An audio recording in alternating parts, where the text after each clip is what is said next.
Halo teman-teman, selamat datang dalam podcast Journey World. Pada kesempatan kali ini, saya ingin membahas mengenai satu topik, di mana dari topik ini sebenarnya lebih kepada suatu pengandaian atau bisa dikatakan suatu khayalan lah. Seandainya, jika misalkan sesuatu itu menjadi benar. Untuk pembahasan kali ini, saya ingin membahas mengenai bea cukai, yang dimana cukup disorot beberapa waktu belakangan ini, melalui dari kinerjanya yang terkesannya cukup menyulitkan bagi masyarakat Indonesia. Bagaimana pihak bea cukai ini justru malah mempersulit. Dan ya memang bisa kita lihat, mungkin teman-teman sering mendengar, menyaksikan berita-berita dari bea cukai. Banyak media yang sudah mengcover semuanya itu. Oleh karena itu, pada kesempatan kali ini, saya ingin coba mengandai-andaikan, seandainya bahwa bea cukai itu menjadi satu lembaga yang benar, menjalankan fungsinya yang tentu saja bisa memberikan manfaat kepada negara dan juga kepada rakyat. Jadi pastikan teman-teman untuk menekan tombol like, share, subscribe, dan nyalakan lonceng notifikasi agar dapat menikmati konten-konten yang lain seputar keuangan. Mari mulai pembahasannya. Pertama-tama saya ingin coba mungkin sedikit intermezzo atau sedikit cerita bagaimana dari bea cukai itu memang bukan rahasia umum bahwa ada begitu banyak, mungkin istilahnya permainan lah ya. Tidak semuanya, tapi ada. Saya sebelumnya memang pernah bekerja sebagai staff purchasing, staff pembelian.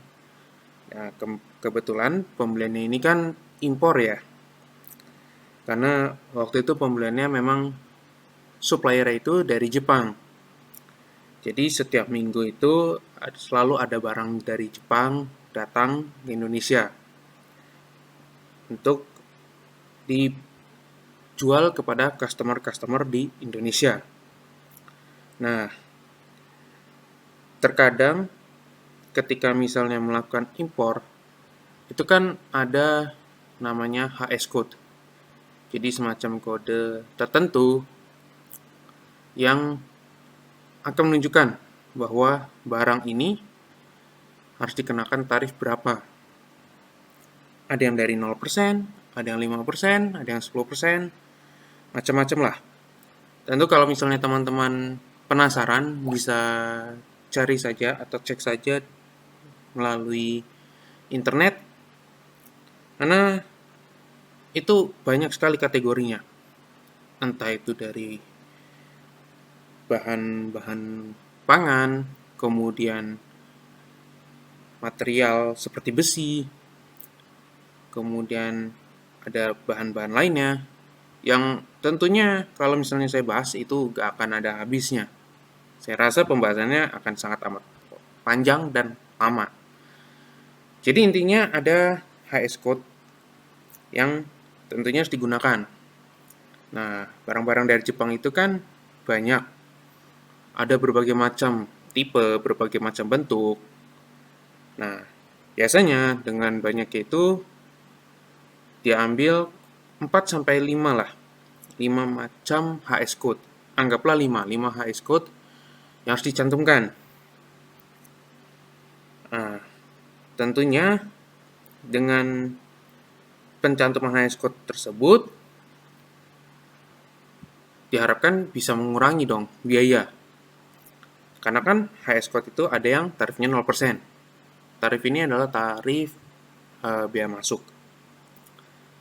Tarif biaya masuk 0% ini sebenarnya terhitung riskan. Kenapa? Karena biasanya itu pasti akan ada semacam pengecekan lah istilahnya. Pengecekan entah itu mungkin dari pihak bea cukai atau pihak pengirim, siapapun itu, yang pasti dicek. Dan seringkali itu dari pihak bea cukai yang itu menetapkan highest code-nya itu salah. Harusnya highest code ini, yang tentunya ada tarifnya, entah itu 5%, 10%, atau bahkan di atasnya. Karena ada macam-macam. Tentunya disesuaikan dengan barang yang dibawa, barang yang diimpor tersebut. Nah, dengan adanya berbagai macam itu, biasanya barang itu akan ditahan di gudang bea cukai lah. Nah, selama ditahan itu kan tentunya barang nggak bisa keluar, dan pastinya sebagai staff purchasing ya saya harus melakukan ya pengecekan ulang, masukkan highest code dengan benar, ulang lagi. Lalu kemudian kalau misalnya sampai di batas tertentu, di waktu tertentu, kalau misalnya memang sudah mentok, ujung-ujungnya adalah kita harus datang ke bea cukainya untuk menyelesaikan. Nah, menyelesaikannya dengan apa? Menyelesaikannya dengan berbagai macam hal yang saya rasa teman-teman sudah tahu lah ya. Dan tentunya itu sudah pasti dengan di bawah tangan baru bisa terselesaikan. Ini sebenarnya satu contoh kecil yang mana saya bisa bilang bisa jadi itu ya sehari-hari. Nah, dengan adanya kasus-kasus viral yang muncul belakangan ini, selama tahun 2024, ini baru 5 bulan dan sudah banyak kasus yang viral dari bea cukai, tentunya ini menunjukkan bagaimana kompetensi dari pihak bea cukai itu sendiri. Tentunya ini menjadi satu evaluasi. Nah, evaluasi ini perlu menjadi perhatian dari semua pihak, gak cuma pemerintah, juga dari kita-kita semua. Ya, tentunya evaluasi ini harus menjadi satu kontrol lah, agar institusi atau lembaga bea cukai ini bisa menjalankan fungsinya dengan benar. Nah, untuk menjalankan fungsi yang benar, kita harus tahu dulu dong, apa itu bea cukai. Nah, makanya, ya mungkin teman-teman bisa mendengarkan apa yang saya bicarakan, ya sambil santai, nikmati makan siang, atau mungkin sambil melakukan aktivitas lain, bisa sambil mendengarkan. Ya tentunya dalam konten seandainya ini, tentunya diharapkan bisa tercapai lah. Ya mungkin ini hanya semacam satu konten yang diharapkan bisa memberikan informasi lah. Jadi langsung aja mengenai bea cukai itu sendiri. Bea cukai adalah lembaga pemerintah yang bertanggung jawab atas pengawasan keluar masuk barang dari dan ke wilayah negara. Jadi bisa dibilang secara sederhananya, kegiatan ekspor impor itu pasti melibatkan pihak bea cukai. Nah, bea cukai ini sudah pasti dia memiliki tugas, memiliki fungsinya. Dan secara definisi itu bea cukai memang harus bertanggung jawab terhadap barang masuk, barang keluar untuk ekspor impor. Nah, untuk mengatur ekspor impor ini tentunya bea cukai akan memungut yang namanya bea masuk. Bea masuk, kemudian ada pajak-pajak lainnya. Biasanya itu ada PPN, pajak pertambahan nilai, dan juga terkadang untuk kasus-kasus tertentu ada pajak penghasilan. Ya, itu secara sederhananya. Intinya adalah ketika kita mulai melakukan ekspor atau kita melakukan impor, sudah pasti kita harus berurusan dengan bea cukai. Karena memang bea cukai itu adalah lembaga yang ditugaskan. Dia bertanggung jawab melakukan pengawasan atas barang yang masuk maupun keluar dari suatu negara. Ya, tentunya di Indonesia juga sama. Nah, kemudian setelah mengetahui definisi tersebut, tentunya harus tahu dong fungsi utama dari bea cukai itu sendiri. Apa sih fungsinya? Fungsi pertama adalah pengawasan. Apa yang diawasi? Tentu lalu lintas barang di perbatasan. Di perbatasan ini tentunya bisa melalui bandara, melalui pelabuhan, melalui jalur darat juga. Tentunya kalau misalnya melalui jalur darat kan ada pos-pos penjagaan, itu juga bisa.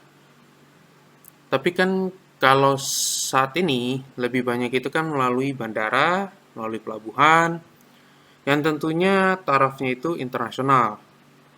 Jadi bisa bisa untuk melakukan transaksi dengan cepat. Karena kalau misalnya satu barang dikirim melalui jalur udara atau jalur laut, tentunya pasti lebih cepat dibandingkan jalur darat. Nah, jalur darat juga terbatas, hanya untuk negara-negara tertentu. Paling seperti Timor Leste, Papua Nugini, sama Malaysia. Atau misalnya ditambahkan ya paling Brunei. Tentunya itu termasuk jarang lah. Jadi lebih banyak itu kan di pelabuhan sama di bandara. Nah, tentunya bea cukai ini memiliki satu bentuk pengawasan yang harus disesuaikan dengan kode atau peraturan lah istilahnya. Peraturan internasional dan peraturan nasional. Tentunya harus memeriksa barangnya apa yang akan diimpor atau diekspor. Apakah sesuai dengan kriteria? Apakah sesuai dengan ketentuan baik secara nasional maupun internasional? Tentunya itu adalah satu bentuk pengawasan yang dilakukan oleh lembaga bea cukai ini. Fungsi kedua adalah pendapatan negara. Pendapatan negara ini tentunya bisa kita lihat dari adanya bea masuk. Bea masuk kalau misalnya impor, kalau misalnya ekspor, biasanya kecenderungannya itu adalah pemerintah membebaskan bea keluar, membebaskan pajak. Tujuannya apa? Agar ketika ekspor itu harganya tidak menjadi tinggi. Nah, agar bisa bersaing dengan negara lain.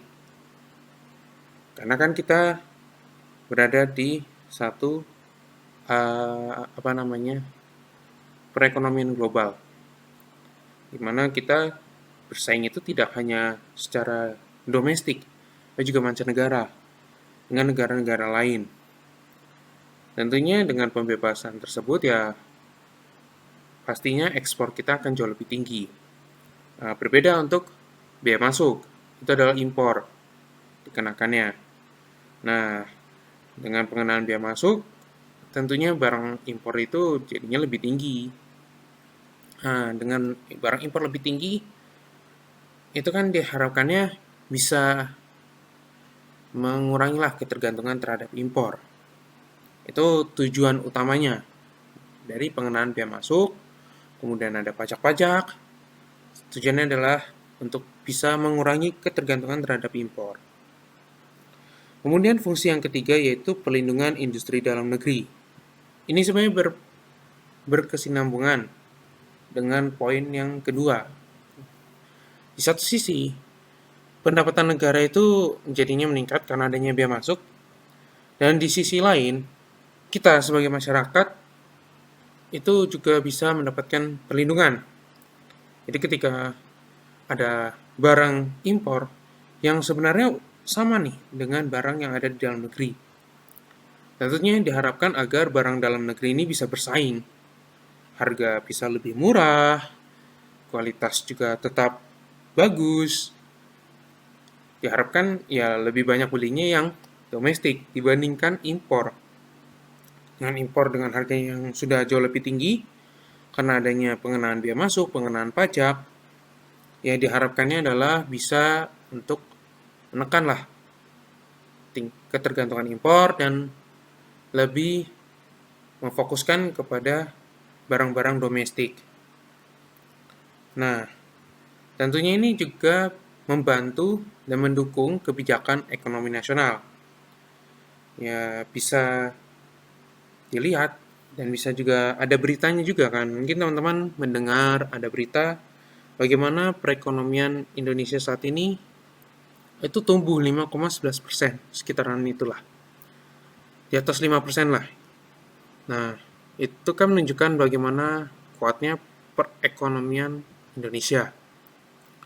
Nah, tentunya dengan adanya pengenaan biaya masuk dari barang-barang impor yang masuk ke Indonesia, diharapkan ya agar perekonomian bisa lebih kuat, lebih tergantung kepada barang-barang domestik, barang-barang dalam negeri. Itu yang sebenarnya memang dicari. Kemudian fungsi keempat yaitu fasilitasi perdagangan. Tentunya adalah agar ketika misalnya kita melakukan ekspor ke satu negara tertentu, sudah pasti ada satu kemudahan lah dibandingkan kalau misalnya kita tidak menggunakan bea cukai lah. Memang kalau misalnya saat ini sudah pasti ketika kita melakukan ekspor atau impor udah pasti berhubungan dengan bea cukai. Nah, dengan adanya bea cukai ini, ketika misalnya kita melakukan ekspor sudah pasti tentu ada satu fasilitas lah, semacam fasilitas pembebasan bea keluar, pembebasan pajak, pembebasan hal-hal yang mungkin bisa meningkatkan harga ekspor. Intinya adalah bisa difasilitasi sedemikian rupa agar bisa mendukung pertumbuhan dari perdagangan internasional. Tentunya juga dengan pelayanan yang efisien. Nah, ini adalah fungsi utama dari bea cukai. Nah, tentunya diharapkan bea cukai itu ya melaksanakan fungsi-fungsi tersebut. Tapi kan seringkali, nggak usah seringkali lah. Lebih tepatnya adalah dari kasus-kasus yang viral aja deh. Ada misalnya pembelian sepatu harga 10 juta, tapi malah dikenakan denda sampai 30 juta. Kemudian juga ada barang hibah yang diperlukan untuk sekolah luar biasa, untuk yang keyboard berupa keyboard ya, keyboard braille, untuk kebutuhan khusus kan, itu ditahan. Ditahannya nggak cuman seminggu, 2 minggu, 2 tahun. Berarti sekarang kan tahun 2024, berarti dari tahun 2022 ketika COVID mulai mereda, ada barang masuk, ditahan sama pihak bea cukai sampai 2 tahun. Entah apa yang sudah dilakukan. Apapun itulah. Kemudian juga ada mainan yang dialami oleh seorang YouTuber, dan kita tahulah bagaimana akhirnya. Walaupun barangnya memang berhasil keluar, tapi rusak. Ya tentunya ini menjadi bukan satu ya. Jadi poin-poin krusial yang disorot oleh masyarakat terhadap institusi bea cukai ini. Iya, mungkin memang untuk secara dari pendapatan negara bisa mendapatkan dari bea masuk, atau mungkin konotasinya mungkin bisa sangat negatif, bisa untuk keuntungan diri sendiri, entah itu benar atau tidak. Tapi yang jelas ini kan bisa dibilang mengganggu lah. Ya memang terkadang kalau misalnya ada yang suatu barang memang belum mampu diproduksi dalam negeri, ya tidak masalah kalau harus impor.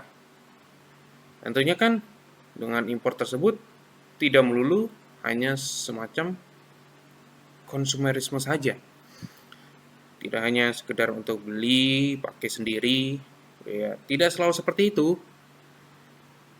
Kan kalau misalnya dengan impor itu kan ada kemungkinan kita bisa mempelajari bagaimana sih barang ini bisa dibentuk, bagaimana sih barang ini bisa diproduksi. Ini loh contohnya.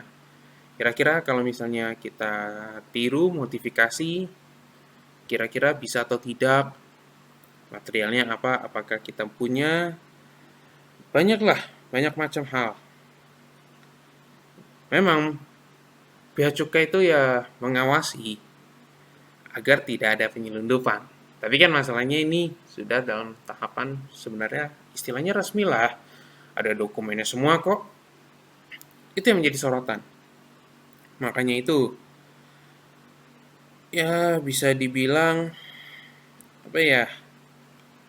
Memang satu ironi lah terhadap institusi ini. Makanya ini adalah satu apa ya? Angan-angan lah. Seandainya kalau misalnya lembaga bea cukai ini benar dalam menjalankan tugas ya, saya rasa secara perdagangan internasional Indonesia bisa lebih unggul. Walaupun tentu ada satu concern atau satu hal yang menjadi perhatian bagi saya pribadi, yaitu mengenai impor. Impor, walaupun memang dikenakan bea masuk, dikenakan pajak, entah itu pajak pertambahan nilai, atau sampai pajak penghasilan, atau mungkin ada pajak-pajak lainnya, itu seakan-akan tidak berpengaruh gitu. Nah, oleh karena itu, kalau misalnya bea cukai bisa menjadi lebih baik, tentunya fungsi pengawasan ini yang khususnya impor ini sih yang harus menjadi perhatian. Ya tentunya jangan sampai menyulitkan, karena itu perlu adanya satu titik keseimbangan lah. Di satu sisi, tentu perlu pengawasan yang secara ketat terhadap barang-barang yang memang secara bentuk itu sebenarnya ada dalam negeri. Contohnya baju lah. Baju kan juga ada impor ya. Nah, padahal kualitasnya sama. Nah, tentunya kan kalau misalnya harus impor lagi kan ya itu yang menjadi fokus. Jadi perhatian bahwa itu yang harusnya dikenakan mungkin ya biaya masuknya lebih tinggi atau mungkin ada pajak yang lebih tinggi juga, entah apapun itulah. Tapi di sisi lain tentunya jangan sampai ya pelayanan terhadap masyarakat itu justru malah jadi buruk. Contoh lah misalnya dari kasus sepatu, pembelian sepatu gitu. Beli sepatu harga 10 juta tapi kena denda sampai 30 juta. Itu kan jadi satu dilema. Kita sudah beli nih, udah bayar. Harga 10 juta. Bahkan kan itu sampai dihitung kan menggunakan aplikasinya di Bea Cukai. Harusnya kenanya kan sekitar 5 jutaan lah. Ya, setengahnya lah. Ini 3 kali lipat. Itu sangat amat luar biasa. Luar biasa keterlaluan. Itu satu contoh. Kemudian ada contoh lagi yang lain itu yang keyboard braille. Itu kan untuk yang apa namanya berkebutuhan khusus karena mengalami gangguan penglihatan. itu saya sih jujur nggak habis pikir lah. 2 tahun barang itu ditahan. Itu ngapain aja ya? Bisa dibiarin aja 2 tahun gitu. Nggak ngapa-ngapain, nggak ada inisiatif apapun itulah. Ya ini yang menjadi satu perhatian gitu loh. Jadi seandainya kalau misalnya Bea Cukai bisa menjadi satu institusi atau satu lembaga yang benar, ya hal-hal seperti inilah yang harus diperbaiki. Mungkin perlulah perbaikan secara radikal. Karena ya sebenarnya banyak kejadian, banyak kasus-kasus yang memang tidak diviralkan di sosial media, tapi mungkin bagi yang terlibat dalam kegiatan ekspor impor bisa relate lah bagaimana sulitnya dalam menghadapi bea cukai. Ya, bukan karena hanya sekedar menjalankan fungsi, tapi ada maksud-maksud terselubung lah. Itu yang bikin sulit, dan tentunya diharapkan itu kan lembaga bea cukai ini, institusi ini bisa bekerja dengan benar.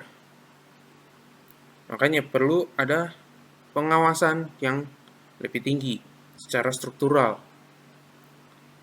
Nah, jadi saya rasa itu menjadi satu tantangan lah bagaimana institusi lembaga bea cukai ini bisa menjadi lebih baik. Agar bagaimana dari segi regulasi, segi birokrasi itu bisa menjadi lebih efisien, bisa lebih tertata dengan baik, dan tentunya menjadi lembaga yang jauh lebih bersih dibandingkan dengan citra saat ini. Ya tentunya diharapkan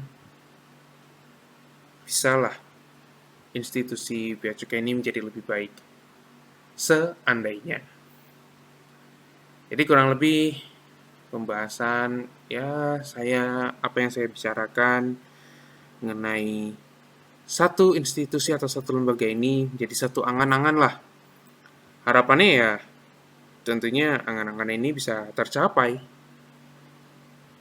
agar bisa memajukan perekonomian nasional, bisa menjadikan Indonesia jauh lebih baik lah.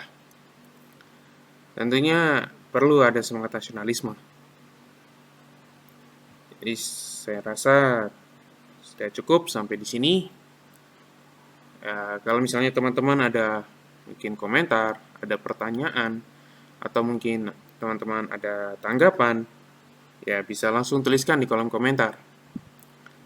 Tentunya pastikan teman-teman stay tune dalam podcast Journey Wealth, karena pastinya ada konten-konten keuangan lainnya. Terima kasih karena sudah mendengarkan, dan sampai jumpa di konten-konten berikutnya.